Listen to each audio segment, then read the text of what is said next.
नमस्कार, ANB news देख रहे हैं आप और मैं हूं आपके साथ हितेंद्र। बड़ी खबरों में आप सभी का स्वागत है।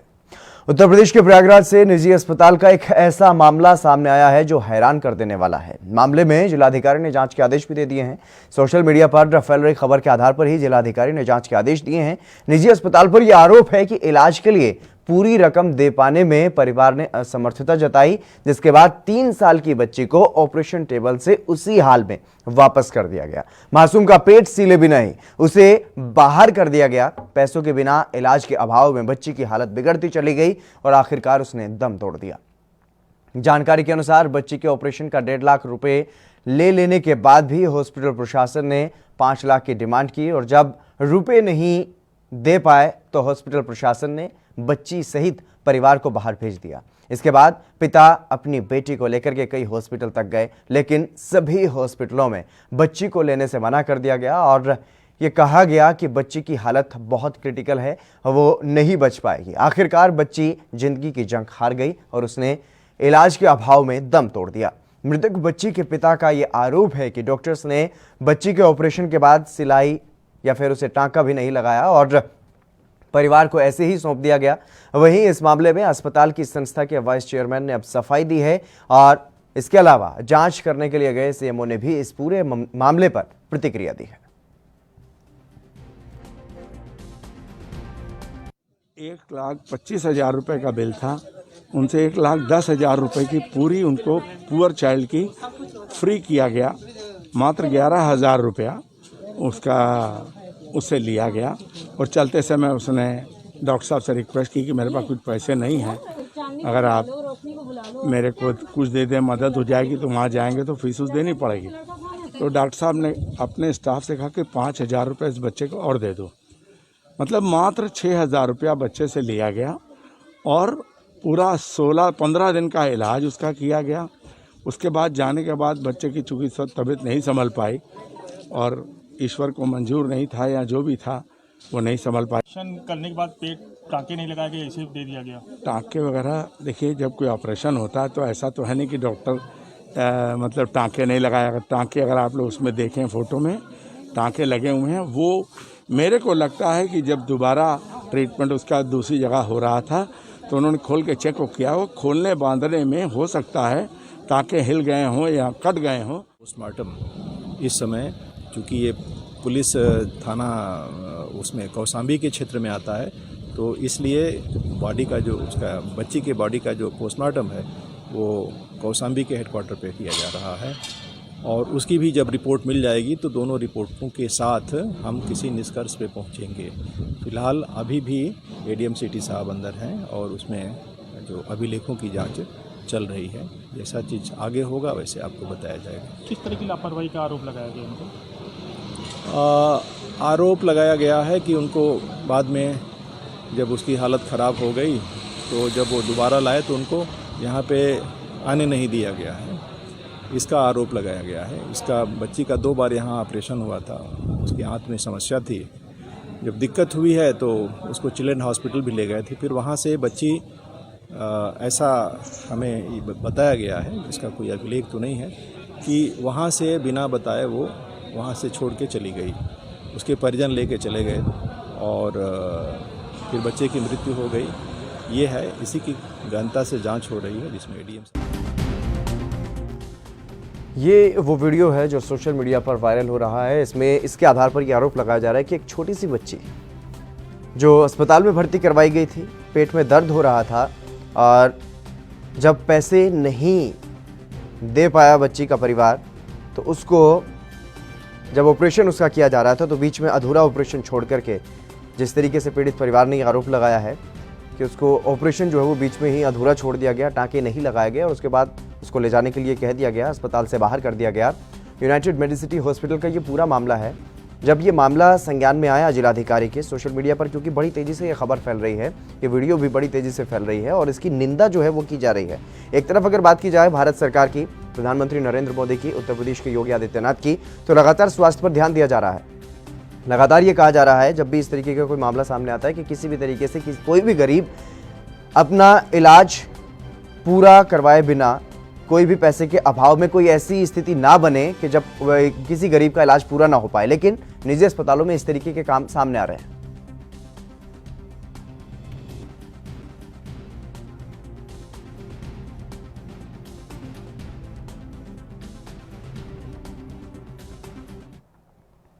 इस खबर पर चर्चा करने के लिए अमित त्रिपाठी भारतीय जनता पार्टी से और शौकत अली समाजवादी पार्टी से हमारे साथ जुड़ गए हैं। दोनों मेहमानों का स्वागत है। अमित जी, सबसे पहले आपके पास आना चाहूंगा क्योंकि उत्तर प्रदेश में बीजेपी की सरकार है और जिसकी सरकार होती है उसकी जिम्मेदारी बनती है कि इस तरीके के मामलों पर अपनी जिम्मेदारी समझे और अपना पक्ष रखे। किस तरीके के ये मामले सामने आ रहे हैं, एक तरफ निजीकरण को बढ़ावा दिया जा रहा है और दूसरी तरफ इस तरीके के अगर मामले सामने आएंगे निजी अस्पतालों से तो कैसे काम चलेगा सर? अमित जी, आवाज सुन पा रहे हैं? चलिए, शौकत अली हमारे साथ समाजवादी पार्टी से हैं। अमित जी से कोशिश करेंगे, संपर्क सही तरीके से नहीं हो पा रहा है, उनसे जुड़ेंगे। लेकिन जिस तरीके से शौकत जी ये मामला सामने आया है, क्या लगता है आपको, क्या इसमें सरकार की लापरवाही है या फिर निजी अस्पताल कहीं ना कहीं अपने स्वार्थ के चक्कर में इस तरीके के काम करते हैं? देखिए हितेन जी, सबसे पहली चीज तो मैं यही कहना चाहूंगा जी, आज बड़ी विडंबना है कि उत्तर प्रदेश की जनता सरकारी अस्पतालों पे भरोसा करने को तैयार है। इसी वजह से वो प्राइवेट अस्पताल गए और प्राइवेट अस्पताल की करतूत को देखने का काम करिए कि उन लोगों ने इलाज किया। वो इसलिए क्योंकि उन्हें कोई भय नहीं, सरकार का भय नहीं, कार्रवाई का भय नहीं है, इसीलिए वो मनमाने ढंग से पैसे मांगने का काम कर रहे थे, मनमाने ढंग से काम कर रहे थे, जिसमें एक मासूम की जान चली गई। और मैं कहना चाहता हूँ आपके चैनल के माध्यम से कि उत्तर प्रदेश की सरकार जो बार बार निजीकरण की बात करती है तो ये उदाहरण पेश करती है। देखिए क्या हुआ एक बच्ची के साथ, एक मासूम बच्ची की जान ले ली डॉक्टरों ने, और आप कार्रवाई के नाम पे सिर्फ ढिंडोरा पीटने का काम करेंगे, कार्रवाई कर नहीं पाएंगे। जांच बिठा दी आपने, अच्छी बात है, जांच होकर उनके खिलाफ कार्रवाई होनी चाहिए, लेकिन मैं पूछना जरूर चाहूंगा कि उत्तर प्रदेश की जनता को आज प्राइवेट अस्पतालों की तरफ क्यों भागना पड़ रहा, क्यों विश्वास नहीं कर पा रही है प्रदेश की जनता कि सरकारी अस्पतालों में जब मुफ्त इलाज होता वहां क्यों नहीं गया है परिवार? और मैं पूछना चाहता हूं कि अगर सरकारी अस्पतालों पे विश्वास होता तो मुझे लगता है ये परिवार कहीं ना कहीं उस बच्ची को बचाने में कामयाब होता और वो बच्ची जीवित होती। लेकिन प्राइवेट अस्पताल इसलिए भागा, उसे उम्मीद होगी कि हो सकता है मेरा अच्छा इलाज हो जाए, लेकिन वहां के अस्पताल के लोगों ने क्या किया, तो बच्ची की जान लेने का। अमित जी, हालांकि जांच इस पूरे मामले पर अब चल रही है, जांच के बाद ही सामने आ पाएगा कि आखिरकार हुआ क्या है, लेकिन क्या बेलगाम हो गए हैं क्या निजी अस्पताल के लोग? अमित जी, क्या आप मेरी आवाज सुन पा रहे हैं? चलिए, कुछ तकनीकी कमी है, फिर से जुड़ने की कोशिश करेंगे। अमित जी का संपर्क हमसे नहीं हो पा रहा है। लेकिन शौकत जी, जिस तरीके से ये मामले सामने आ रहे हैं, क्या अब ये समझा जाए कि उत्तर प्रदेश की सरकार या फिर केंद्र सरकार जिस तरीके से लगातार ये दावा करती है कि 5 लाख का जो बीमा है, कहीं भी इलाज करवाया जा सकता है, जो प्राइवेट अस्पताल है वहाँ पर भी 5 लाख तक का इलाज जो है वो गरीब लोग करवा सकते हैं। हालांकि एक अच्छी पहल है, अच्छी कोशिश है, अच्छी योजना भी है अगर गरीबों को इलाज मिल जाए, लेकिन क्या समझा जाए, क्या ये विफलता रह रही है कहीं ना कहीं सरकार की, जो इस तरीके से एक बच्ची की जान चली जाती है गरीब होने की वजह से, इलाज नहीं करवा पाने की वजह से?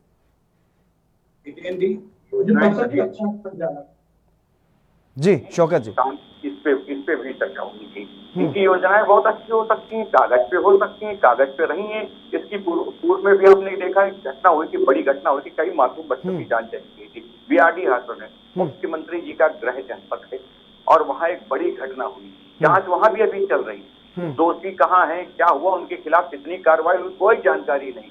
तो देखिए, आपकी योजनाएं वो कागजों पे बहुत अच्छी होंगी, अगर सच में विश्वास होता प्रदेश। बिल्कुल अमित जी, क्या आपको मेरी आवाज मिल पा रही है? मैं कहना चाहता हूँ जी, बिल्कुल शौकत जी, आऊंगा आपके पास भी। लेकिन अमित जी, अपना पक्ष आपसे जानने की कोशिश कर रहा हूं, आपका संपर्क नहीं हो पा रहा था सही तरीके से। लेकिन जिस तरीके से प्रधानमंत्री नरेंद्र मोदी कहते हैं कि गरीबी अभिशाप नहीं बनना चाहिए देश में, सीएम योगी भी उसी तरफ ध्यान देते हैं कि गरीबों का पूरी तरह से उनकी सहायता की जाए, मदद की जाए। लेकिन अगर कोई गरीब गलती से, क्योंकि जिस तरीके से शौकत जी कह रहे हैं कि जो सरकारी अस्पताल हैं वहाँ पर लोगों को भरोसा नहीं है कि वहाँ पर इलाज सही हो पाएगा या नहीं, इसलिए अगर वो किसी निजी अस्पताल में चले जाते हैं तो वहाँ पर वो मनमानी करने लगते हैं। क्या इस तरीके से बेलगाम छोड़ दिए गए हैं? देखिए हितेश जी, सबसे पहले तो मैं कहना चाहूंगा कि बहुत संवेदनशील मुद्दा है और एक बच्ची की जान गई है। और जिस तरीके से लगातार मैं आपके चैनल पे भी सीएमओ साहब का भी बयान सुन रहा था और एडीएम सिटी का भी बयान सुन रहा था, तो उस पर उन्होंने भी कई चीजें बताने का काम किया कि बच्ची से जो पैसा लिया गया, जो बताया जा रहा है, और फिर और जो असली में सीएमओ साहब बता रहे हैं, उसमें दोनों में जमीन आसमान का अंतर है। एक तरफ आरोप लगाया जा रहा है कि अब पैसे के अभाव में उसकी मौत हुई, दूसरी तरफ सीएमओ साहब खुद बता रहे हैं कि डॉक्टर ने स्वयं 11,000 का बिल बना, नहीं, 5,000 वो सीएमओ नहीं बता रहे थे, वो सीएमओ नहीं बता रहे थे। मैं आपको सही कर दूं, वाइस चेयरमैन है वो मेडिकल उसके अस्पताल के ग्रुप के, वो बता रहे थे इस बारे में, वो अपना पक्ष रख रहे थे, सफाई दे रहे थे।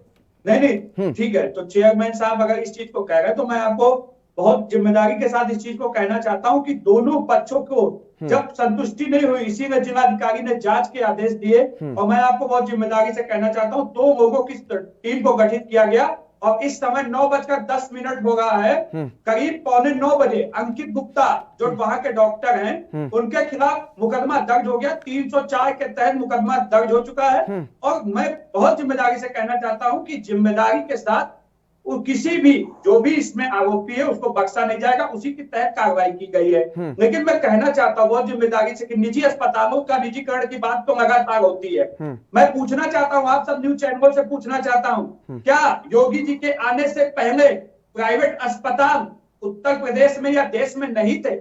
क्या उत्तर प्रदेश में इससे पहले सुनिए, आप 4 साल हो गए हैं ना योगी सरकार को, 4 साल हो गए हैं, और सरकारी अस्पतालों की हालत सुधारने की बात कही जा रही है। माफी चाहूंगा, लेकिन मेरा सवाल यही है कि सरकारी अस्पतालों की हालत ऐसी क्यों नहीं कि गरीब सरकारी अस्पतालों में नहीं जा पाते? हितेन जी बात तो सुनिए, मैं पूरी बात पे आ रहा हूँ। अब जहां तक आप सरकारी बात कर रहे हैं, सरकारी हॉस्पिटल की जहां तक की व्यवस्था की बात है, आज मैं आप जाइए अपने कैमरे रिपोर्टर को भेजिए किसी भी अस्पताल में जो 2017 से पहले किसी भी हमारे उत्तर प्रदेश में 75 जनपद हैं, उन 75 जनपदों में एक तो जनपदों को छोड़ दीजिए तो कहीं पर भी आईसीयू बेड नहीं थे, कहीं बेड की व्यवस्था नहीं थी, कहीं पर भी वेंटिलेटर की सुविधा उपलब्ध नहीं थी। आज मैं आपसे बहुत जिम्मेदारी के साथ कहता हूँ, कोई भी जनपद चले जाइए, वहां पर आईसीयू की बेड सरकारी संस्था में उपलब्ध है, आज वेंटिलेटर की सुविधा उपलब्ध है, आज अच्छे डॉक्टर उपलब्ध हैं। मैं बिल्कुल जिम्मेदारी से मानता हूँ कि आज कहीं ना कहीं कुछ लोग जो डॉक्टर के भेष में एक रावण की तरीके से काम करते हैं, उसमें से ये डॉक्टर हो सकता है। लेकिन जहां तक सुविधा की बात है, आज प्रतिबद्ध है हमारी सरकार कि आज सरकार जो पिछली सरकारों में सरकारी अस्पतालों पे लोग विश्वास नहीं करते थे, लेकिन आज आप जाइए अस्पतालों में पूछिए जाके, लोगों को दवाई भी मिल रही है, लोगों को डॉक्टर से जो उनको उम्मीदें हैं वो डॉक्टर उनको करने का काम कर रहे हैं। देखिए विपक्ष का काम है आरोप लगाना, वो आरोप लगा के भाग जाएंगे, लेकिन ये नहीं बताएंगे कि जब इनके सरकारें थी तो इन लोगों ने क्यों नहीं 75 जिलों में, एक तो आधों को छोड़ दीजिए, तो क्यों नहीं आज तक ये वेंटिलेटर का बिल्कुल शौकत जी, ये अवधारणा तो पुरानी सरकारों ने बनाई है, इसलिए लोग अभी भी सरकारी अस्पतालों पर भरोसा नहीं कर रहे हैं, ये उसकी वजह से सब कुछ ऐसा हुआ है। सत्ता में आदमी होता है तो कई बार ऐसा होता है जब उसके सामने कोई बड़ी घटना हो जाती है, बड़ा हताश हो जाता है, उसके पास जवाब नहीं होता। देखिए अमित जी लखनऊ में रहते हैं, मैं इनसे पूछना चाहूंगा, आपकी सरकारें स्वास्थ्य को लेकर बहुत काम कर रही हो सकता हो कागज पे काम कर रही हूँ, लेकिन मैं समाजवादी सरकार की 2 योजना हितेन जी आपको बता देना चाहता हूँ, और हो सकता हो अमित जी भी कभी वहां इलाज करा पाए होंगे। एक लखनऊ में लोहिया हॉस्पिटल बना हुआ है, सरकारी हॉस्पिटल समाजवादी सरकार के दौरान बनाया गया, सरकार पे भरोसा है, लोग वहां काम करते थे और लोग वहां इलाज कराने का काम करते थे। दूसरा लखनऊ में एक बहुत बड़ा हॉस्पिटल है लोक बंधु, आप कभी आइएगा, समाजवादी सरकार के दौरान बनाया गया और वहां तमाम लोग इलाज कराने का काम करते थे। लेकिन आज के दौर में ये है कि सरकार पे भरोसा नहीं रहा। इन हमारे यहाँ के 2 बड़े हॉस्पिटल हमने बता दी, और भारतीय जनता पार्टी के 2 बड़े हादसे बता देता हूँ। बीआरटी हॉस्पिटल का नाम सुना होगा, गोरखपुर में, अमित जी को शायद जानकारी ना हो, कितने बच्चे मरे थे आपको जानकारी नहीं। कुछ नैतिकता रखिए अमित जी, क्योंकि वो मासूम बच्चे किसी के परिवार के होंगे, किसी के घर के होंगे, किसी के बेटे होंगे, किसी के भाई होंगे। बिल्कुल अमित जी, जो मासूम बच्ची की मौत हुई है, बिल्कुल शौकत जी, बिल्कुल आपकी बात को मैं समझ गया हूं, लेकिन जिस तरीके से अमित जी मासूम बच्ची की मौत हुई है, जो पीड़ित पिता है वो अलग अलग हॉस्पिटल में लेकर के उसको पहुंचा, लेकिन किसी ने पकड़ा भी नहीं। चलिए ठीक है, एक हॉस्पिटल की गलती हो सकती है कि वहां से किसी ने, जैसा कि आपने कहा कि रावण बनकर के जो लोग काम कर रहे हैं वो ऐसा कर सकते हैं, लेकिन क्या बाकी हॉस्पिटलों की कोई नैतिक जिम्मेदारी नहीं बनती जहां पर वो गया? देखिए बिल्कुल नैतिक जिम्मेदारी बनती है और बननी भी चाहिए। और मैं कहना चाहता हूँ ये एक समाज से जुड़ा मुद्दा भी है। देखिए सरकारें हैं, सरकारें कार्रवाई कर देंगी और दोषियों को सजा भी दे देंगी, लेकिन मैं पूछना चाहता हूँ आज बहुत जिम्मेदारी से सरकारें होंगी, अलग अलग जगहों पे अलग अलग सरकारें, लेकिन मैं आज उन आप मानवीय जो चेहरा दिखाने वाले डॉक्टर हैं जिनको हम लोग भगवान का दर्जा देने का काम करते हैं, क्या उनकी जिम्मेदारी को नहीं वो पैसे के लालच में इस तरीके से किसी बच्ची की जान ले सकते हैं? आज क्या समाज को, क्या डॉक्टरों को अंदर से अपने सोचने की जरूरत नहीं है? मैं दूसरी चीज पूछना चाहता हूं आपसे, ये बीआरडी मेडिकल कॉलेज की बात करें, ये 2017 से वही आरोप लगाते चले आ रहे हैं। 2017 में जिस आरोपी को हमने जो बच्चों के साथ खिलवाड़ किया था, जिन्हें बच्चों को मारने में जिसको श्रेय गया था, कफील अहमद, वो आज किसके साथ जुड़ा हुआ, जिसको हमने जेल में भेजने का काम किया था, आज वो समाजवादी पार्टी और कांग्रेस के घुटनों में जाके बैठा हुआ, उसको बचाने का काम कर रहे थे। और आज इनको मैं बता देता हूं, जिस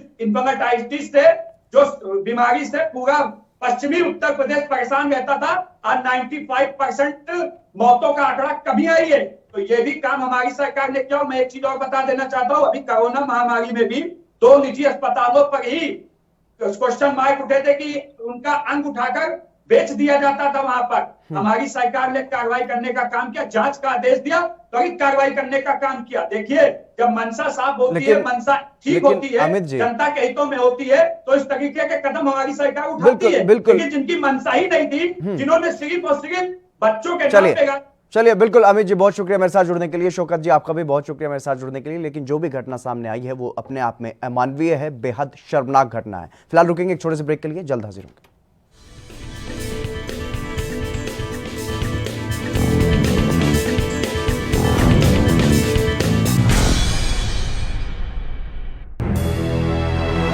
लखनऊ से लेकर चंडीगढ़ तक, मुंबई से लेकर रायपुर तक, क्या है राजनीति की हलचल, क्या है समाज का मिजाज। राजधानी लाइव, हमारी नजर, आपका फैसला, हर रोज सुबह 8 बजे सिर्फ ANP न्यूज पर। क्या बात है मनोहर, हम तो आए थे तुमसे गपशप करने के लिए, मगर तुम्हारा ध्यान तो कहीं और है। क्या बात है, सब ठीक तो है ना? भैया अपना क्या है, बस छोटू की नौकरी लग जाए, समझो गंगा नहा गई। आज उसकी नौकरी का रिजल्ट आने वाला है, बस उसी का इंतजार कर रहे थे। पढ़ाई में बहुत अच्छा है लड़का। बच्चों की फिक्र तो रहती ही है। अब तो कई साल हो गए, जब मेरे बड़े वाले बेटों को नौकरी मिली थी तो ऊपर से दान दक्षिणा का भी इंतजाम करना पड़ा था, तब जाकर बड़े को नौकरी मिली थी। मनोहर, बिना जोर जुगाड़ के कुछ नहीं होने वाला। बाबूजी, मेरी नौकरी लग गई। नमस्ते अंकल। अशोक, माँ, देखा जगदीश भैया, अब दान दक्षिणा से नहीं, योग्यता के आधार पर काम हो रहा है। वैसे बात और थी, लेकिन अब यूपी की बात ही अलग है।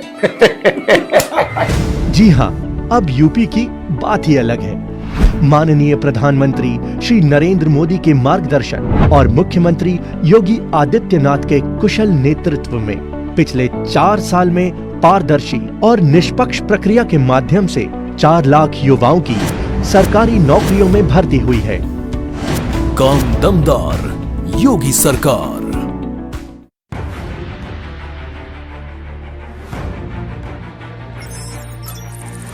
खबर चाहे सियासत की हो या सरकार की, खबर चाहे भ्रष्टाचार की हो या गुनहगार की,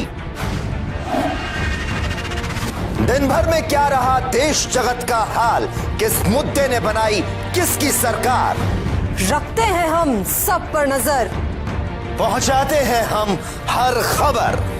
हम हैं ANP न्यूज।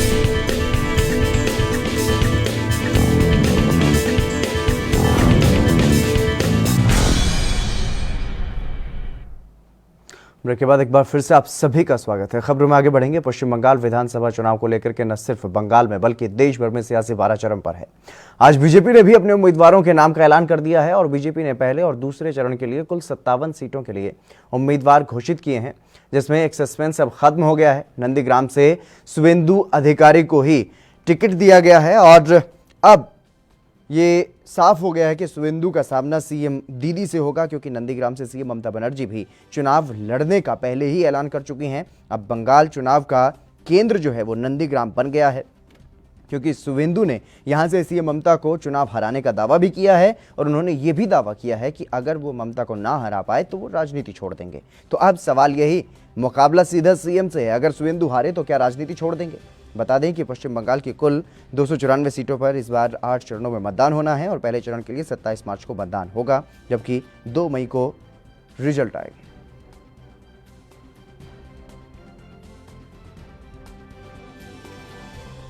अब शुवेंदु अधिकारी के सामने सबसे बड़ी चुनौती है और चुनौती न सिर्फ शुवेंदु के लिए बल्कि बीजेपी के लिए भी है, क्योंकि ममता बनर्जी को हराना है तो अब नंदीग्राम में शुवेंदु अधिकारी का जीतना जरूरी हो गया है।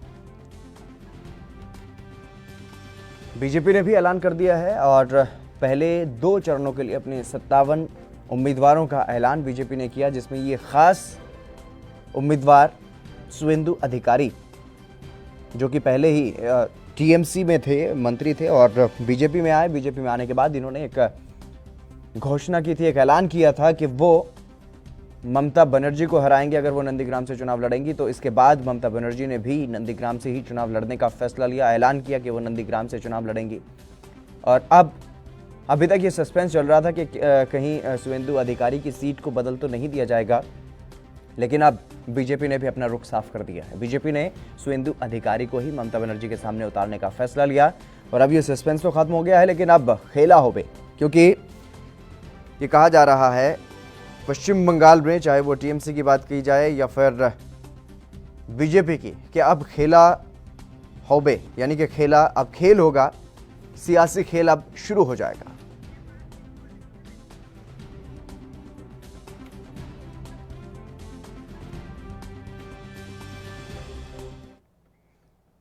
नेपाल सिंह हमारे साथ जुड़ गए हैं, राजनीतिक विश्लेषक हैं। नेपाल जी, आपका स्वागत है एनबी न्यूज पर। नेपाल जी, अब जिस बात की उम्मीद थी और जो ऐलान भी किया जा रहा था, अभी तक वार पलटवार चल रहा था, लेकिन अब घोषणा हो गई है। नंदीग्राम से 2 मुख्य चेहरे, टीएमसी की तरफ से सीएम ममता बनर्जी खुद उतरेंगी और बीजेपी की तरफ से अब शुवेंदु अधिकारी को नंदीग्राम से चुनाव लड़ने का फैसला लिया गया है बीजेपी की तरफ से। तो अब क्या देखा जाएगा? क्या पश्चिम बंगाल का जो सियासी केंद्र अब समझा जाए कि नंदीग्राम बन गया है? ये देखिए, भाजपा इस चुनाव को बहुत ही मजबूती के साथ लड़ रही है जी, और उसका सबसे बड़ा एक ही हथियार होगा कि वो कितनी ज्यादा से ज्यादा ममता जी को टक्कर कर, और ताकि ममता जो घेरते हैं वो कहीं इधर से निकल ना पाए। पहले उनको परिवार के रूप में घेरा गया, उनके भतीजे की बात की यहाँ पे कोला की स्टैंड के साथ जोड़ा गया, उसकी खबरें चलाई गई, तो खूब फैलाया गया। उसका जो भी सच है मुझे नहीं पता, उसका क्या सच निकल के आएगा, तो जांच एजेंसी कर रही है।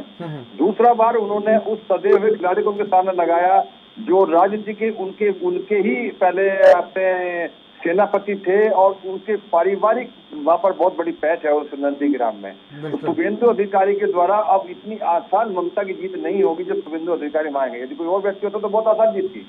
तो अब कहीं ये भी मैसेज देना पड़े चाहते हैं वो कि कहीं यदि ममता ही हार गई तो पूरी टीएमसी हार जाएगी।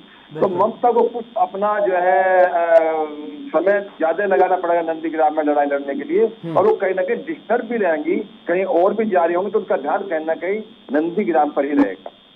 तो ये समझा जाए कि जिस तरीके से अगर बात की जाए चौपड़ की, तो चौपड़ में अब गिरती हुई दिखाई दे रही है ममता बनर्जी आपको? नहीं, देखिए बिल्कुल जब ममता जी ये भाजपा का बिल्कुल वही आप समझ लीजिए, जैसे डिस्कवरी में आप एनिमल प्लैनेट पर देखते हैं, एक पूरे उसमें जो है वो एक अटैक किया जाता है और उसको पहले मानसिक रूप से डिस्टर्ब कर जाता है तो वो अपना झुंड छोड़ देता है। बिल्कुल सेम परिस्थिति में ममता पर पूरा अटैक होगा, इस पर टीएमसी पे अटैक नहीं होगा और ममता को डिस्टर्ब किया जाएगा और उससे कोई ना कोई ऐसी बात कराई जाएगी जो चुनाव का मुद्दा बन जाए। जैसे थोड़े दिन पहले जय श्री राम के ऊपर उन्होंने एक रिएक्शन कर दिया था और वो पूरे चुनाव का मुद्दा बन गया था, क्योंकि भाजपा के पास वहां पे कुछ ऐसा नहीं है जो कहे कि मैंने ऐसा विकास कर दिया या मैंने ऐसा कुछ करने जा रहे हैं। अभी लड़ाई विकास पे नहीं होगी, वो कहीं ना कहीं लड़ाई कोई ना कोई ध्रुवीकरण होगा, ध्रुवीकरण एक मुद्दे पर होगा। मुद्दे का सीधा सा स्पष्ट है, वो मुद्दा कहीं ना कहीं ममता की से ही निकल कर आएगा और ममता के साथ ही जुड़ा होगा। तो पश्चिम बंगाल में एक वाक्य जो है वो निकल करके आ रहा है कि अब खेला हो बे, तो क्या अब खेल देखने को मिलेगा? ममता बनर्जी को घेरने की कोशिश है, ना कि टीएमसी को? नहीं, टीएमसी तो है ही नहीं ना, टीएमसी का कोई अस्तित्व नहीं है बिना ममता के जी। वहाँ सिर्फ एक ममता जी है और ममता जो घेरने के लिए उन्होंने पूरा कुछ किया। मिथुन चक्रवर्ती को भी अप्रोच कर रहे हैं, सौरव गांगुली को भी अप्रोच कर रहे हैं, रोज लोगों को तोड़ रहे हैं, द्विवेदी को तोड़ दिया गया है।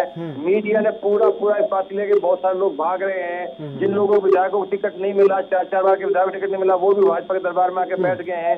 एक विधायक के चुनाव में 10-15 हजार वोट बहुत बड़े माने रखते हैं। ये एमपी का चुनाव नहीं है जहाँ लाखों में जीत होती है, यहाँ 10,000 8,000 में चुनाव जीतता है आदमी। तो यदि एक पुराना 4 बार का विधायक 5,000 वोट ही तोड़ ले जाता है तो वो काफी बड़ा डेंट लगा जाता है पार्टी के लिए।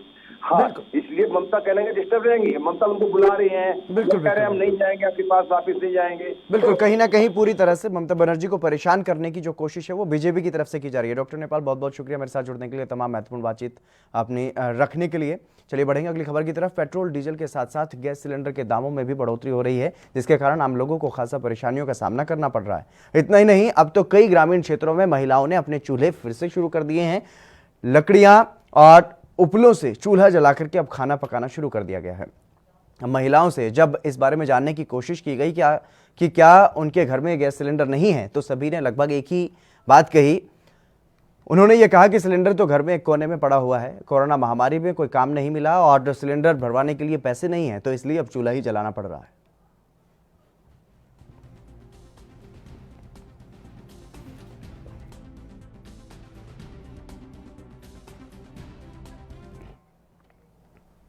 देश की आर्थिक राजधानी मुंबई एक बार फिर से कोरोना की रडार पर है और 24 घंटे में 1,174 नए मामले सामने आए हैं। तो वहीं 24 घंटे में मुंबई में 3 लोगों की मौत और महाराष्ट्र में 53 लोगों की मौत हुई है। मुंबई से सटे ठाणे की बात अगर की जाए तो यहां पर लगातार स्थिति खराब हो रही है। महाराष्ट्र का पुणे, नासिक, कोल्हापुर, औरंगाबाद, लातूर, अकोला और नागपुर में सबसे ज़्यादा कोरोना संक्रमण के मामले सामने आ रहे हैं। डॉक्टर्स का यह कहना है कि लोगों ने लापरवाही बरती है, उसी का ये नतीजा अब देखने को मिल रहा है। ऐसा ही रहा तो मामले और भी ज़्यादा सामने आएंगे। मुंबई से पूरे महाराष्ट्र में कोरोना संक्रमण बड़ी तेजी से फैल रहा है। महाराष्ट्र में 10,000 तो मुंबई में 1,100 का आंकड़ा पार हो चुका है। लोगों की लापरवाही महाराष्ट्र सरकार के लिए मुसीबत बनती जा रही है। बस स्टॉप हो या लोकल ट्रेन, भाजी मार्केट हो या खुला मैदान, हर जगह सोशल डिस्टेंसिंग और मास्क न पहनने की वजह से वायरस काफ़ी तेज़ी से फैला और यही वजह है कि अस्पतालों में भी अब पूरी तरह से तैयारी दूसरी बार शुरू कर दी गई है, ताकि कोविड के अगर पेशेंट आते हैं तो उन्हें कैसे इलाज किया जाए। हमारे साथ डॉक्टर नितिन पवार हैं, इनसे जानने की कोशिश करेंगे। सर, दूसरी बार कोरोना की लहर काफ़ी तेज़ी से फैल रही है, क्या स्थिति है, क्या हालात है और किस तरीके के सिम्टम्स पाए जा रहे हैं? हाँ, अभी लास्ट 1 महीने से देखा जाए तो कोरोना के पेशेंट बहुत मात्रा से बढ़ रहे हैं। ये जबकि लोगों ने अपने गवर्नमेंट ने पूरी तरीके से आइडिया दिया था कि केसेस बढ़ सकती है, ट्रेनों से लेके बाज़ार से लेके शादी मैरिज जितने भी फंक्शन हो रहे हैं, लोगों को बोला गया था कि कम मात्रा में रहो। लोगों ने सोशल डिस्टेंसिंग का बराबर नहीं किया, इसकी वजह से भी केसेस बढ़ी है। ये अगर आगे से अच्छे से माना होता तो शायद आज अपन अच्छे जगह पे थे। सर, एक डॉक्टर होने के नाते क्या नसीहत देंगे, क्योंकि 1,100 का आंकड़ा मुंबई, 10,000 का आंकड़ा महाराष्ट्र पार कर चुका है जी। जिस तरीके का पॉपुलेशन मुंबई का है उस तरीके से अगर अभी भी लोगों ने नहीं ध्यान रखा तो ये जगह 5,000 केसेस पर डे होने के भी शंका नहीं कर सकते। तो ये चांसेस है, अभी लोगों ने सतर्क रखना चाहिए, सोशल डिस्टेंसिंग पालना चाहिए। जो भी पॉजिटिव है उन्होंने proper quarantine, home quarantine, doctor के पास सलाह टाइम पे जाना चाहिए। सिम्टम्स आता है डॉक्टर के पास तुरंत जाना चाहिए। बहुत बहुत धन्यवाद सर। तो हमारे साथ डॉक्टर नितिन पवार जी थे, जिनका साफ तौर करना है कि दूसरी बार कोरोना काफ़ी तेज़ी से फैल रहा है। लोगों को सतर्क और सुरक्षित रहने की ज़रूरत है। मास्क, सैनिटाइज और सोशल डिस्टेंसिंग और बीएमसी नियमों का पालन नहीं करेंगे तो हालात और भी बिगड़ सकते हैं। एनबी न्यूज़ के लिए मुंबई से मुरारी सिंह। चलिए बड़ी खबरों में बस इतना ही। आप बने रहिए ANP न्यूज के साथ।